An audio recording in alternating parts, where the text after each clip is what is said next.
Rochester Jeffersons were one of the earliest pro football teams in America and successful enough to have won this trophy as the New York State champions in 1916. Leo Lyons was the man behind this franchise. He began as a player, became the team manager, and eventually the owner of the Jeffersons. He loved sport. He loved his town of Rochester, New York. He had a pioneering role. I mean, he really pushed the professional game, particularly in that region. It wasn't very strong up there yet, but he had the strongest entry, if you will, of independent pro teams in the pre-NFL years from that region. And welcome back to a special edition of Thruway Sports Talk before the league documentary debuting tomorrow on Time Warner Cable Sports Channel. And joining us right now is John Steffenhagen, the great-grandson of Leo Lyons. Yes. And he started playing at a young age, 16. 16, he joined the league, or joined the team. And even at that early age, he always wanted to, he knew he needed to make the team a little bit stronger, become better. So yeah, at 16 he started. And by the time he was 18, he started to already see that he needed to bring in players from out of Rochester to compete against some of the other teams. He was kind of a visionary. I mean, at that young age, to understand that that was what was going to have to happen if this team was going to have any success, right? Right. Yeah. When he first joined, you know, everybody wanted the local players, local kids from the high schools, and Leo it was in the paper, in the Democrat and Chronicle, where he would say, you know, we need to bring in these other players, these kids out of college. We need to, you know, to become a stronger team. And they laughed at him at first, you know, but he said, no, come on, let's do this. We can do it. One of the most important things he did was he challenged the team that had Jim Thorpe and brought them here to play. And that was almost unheard of back then. Yep. Yeah, and at the end of 1916, they won the state championship. And 1917 rolled around. The Canton Bulldogs were the strongest team in the country. So he got a hold of them and booked a game with them, which was outrageous for a New York team to take on them. And they lost 41-0. But after the game, him and Jim Thorpe kept in contact and said, you know, it'd be nice to, you know, we're interested in forming a league. And so Leo said, well, keep in touch. If you do start to do this, let me know, and I'd like to be part of it. Chris, we want to bring you back into the conversation a little bit. What did that game mean in the big picture of this league? Well, I mean, for Rochester, it was important, just like John mentioned, is that it sort of got them on the map a little bit in the bigger picture when, you know, right before World War I, because of Jim Thorpe's signing, the sport, like I said, was elevated. It was going to be sped up to be an organized. A league was coming, and who was going to be involved. So that game did get, you know, Leo and the Rochester team, you know, like on the map, so to speak, to where when the league was founded just a couple years later after World War I, they were going to be involved. So, John, Leo struck up a relationship with a pretty important guy in Jim Thorpe. So that was the reason behind him being invited to the Canton meeting, the original, right, in the automobile dealership showroom there, right? Yeah, yeah. He again, Jim Thorpe was the biggest name after the Olympics. He was the biggest name in the country, and yeah, Leo or Jim Thorpe contacted him to say, come to Canton in 1920 to start the NFL. He thought outside the box. He brought Jim Thorpe and the Canton Bulldogs here. He brought in college players, big name players, but yet it didn't work. What happened? Right. Why did it go wrong? Yeah, it was back then in the 20s, high school was king. In baseball, you had the professional league, but in football, everybody wanted the local kids that they could root for, the local neighborhood kids. And Leo understood that it's just going to work. You're not going to be able to compete against teams from Canton, the other teams from out west that were drafting college players.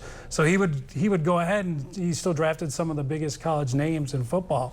And the people in Rochester were like, no, we don't care about this guy from Texas. You know, we want the kid down the street. You know, and he said, well, it's not going to work. And he kept hoping and hoping that it would catch on, but it didn't. Chris, I want to bring you back in here. Was it difficult for the smaller cities to be part of this? Yeah, at certain points, you know, throughout the early years, especially once the league was organized, you know, because you had rules now, you had some guidelines, you know, that had to be followed. But a lot of these, you know, teams, you know, because you had to pay, because of, like I said, Thorpe and the certain standards of teams that you had to field, and you had to pay some of these athletes. you had to make certain amount of money at the gate, and some of these small town teams and even the bigger cities sometimes that were involved, it was tough for them because you had to attract a certain amount of people at the gate to be able to pay off your whole roster, and that's just to pay your players. If you were hosting a game, you had to pay, the security, the promotion, the tickets, and that type of stuff. So sometimes, what you brought in failed to how much you were paying your players, and like I said, some teams would come and go, every other year.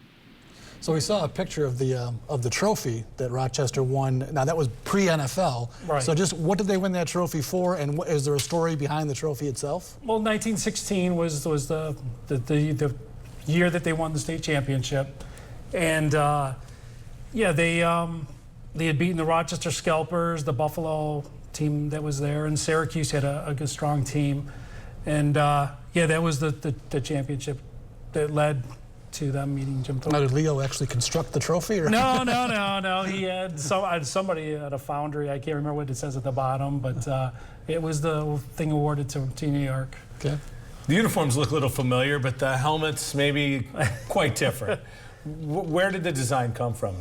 They say Leo might have designed it. Jeff's was the nickname of that they played on Jefferson Avenue in Rochester. So Jeff's was the nickname, so they get on the uniform. But that was in the pre-NFL, and then later on they didn't have the logo. Well, thanks, John, for being here with us. And I know you're the only football fan amongst your sisters, so you get to have all the memorabilia to enjoy. Thank you. Thank you so much for being here. Well, Rochester wasn't the only Western New York city there at the very beginning. The Buffalo had one of the first professional teams, too. We'll talk about the All-Americans next on Thruway Sports Talk. And as a reminder, before the league debuts Tuesday night at 9 on Time Warner Cable Sports Channel, it's a 2-night event you certainly will not want to miss. We'll be right back.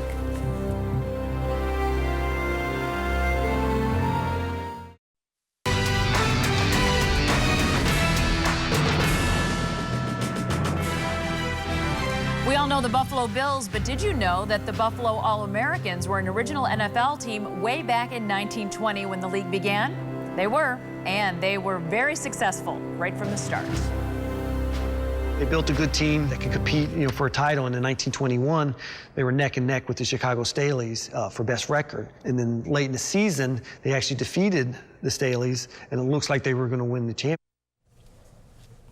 And that didn't happen, though, as we continue our discussion about the new documentary Before the League, airing Tuesday on Time Warner Cable Sports Channel. And joining us now from our studio in Buffalo to talk about the Buffalo All-Americans is Jeff Miller, a football historian and author. And Jeff, thanks for joining us tonight. Let's start with what happened in 1921, that championship. The All-Americans had a 8-0 record at the end of November. And Frank McNeil, the owner of the team, declared that they were the champions. And he was a little premature because he just took it upon himself to say, the season's over, we're done. He figured November 30th would be the limit.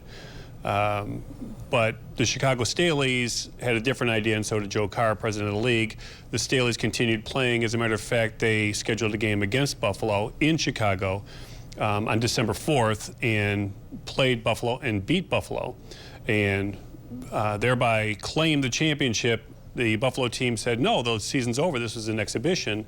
But the Staleys had a different idea. They thought, well, all games mattered. And Joe Carr agreed with the Staleys. He said there was November 30th wasn't the limit. They could play into December. So all the games counted. And because Buffalo lost the second game of the series to Chicago, they had beaten them previously in November. They lost to them in December. The league decreed that the second meeting of the two teams carried more weight, and the championship was given to the Chicago Staleys, George Halas's first championship of many. Sounds a little tainted to me, Jeff. I don't know about you. Yeah, me too. As you know, you and I have both written books about the Bills, which is 1960. I don't have a lot of recollection about the All-Americans. Why was that team so good? What was the key to that team?